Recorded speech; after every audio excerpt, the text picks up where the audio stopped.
para sa kalayaan.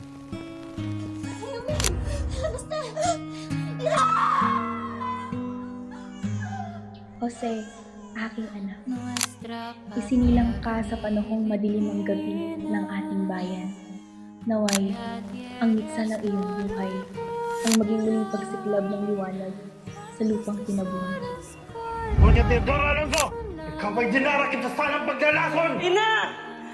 Huwag niyong kunin ang aking ina! Tandaan mo ang kwento ng Alitap-Tap Pepe.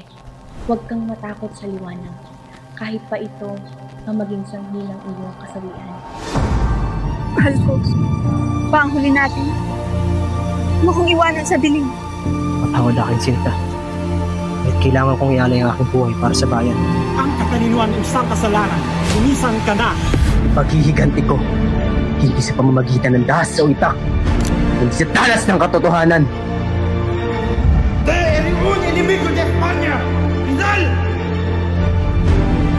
¡Desterrado! ¡Adapitan! Just let me be your sanctuary, Jose.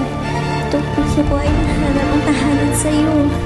Josephine, isang kasalanan ang ibigin ako. Ngunit sa harap ng malayang langit, aking nasawa. Hanggang sa huling tibok ng aking puso. Ang akong magiging mitya ng inyong pagbagsak. Oras na upang wakasan para sa Pilipinas! Pangalipin sa atin ng mga Kastila! Ngunit na ang sedula!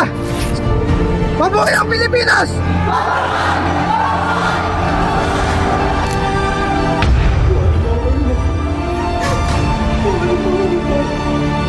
Dinig, hawakan mo itong malagpit. Pinagdala mo ng aking masulat para sa ating bayan. Ina, Jose! huwag kang umiyak. Mas mabuting mamatay na may nakitang liwanag. Isa mabuhay na walang hanggang kadiliman. Consumato mes. ¡Fuego! Patria mía en prisión, sacúdete del traidor.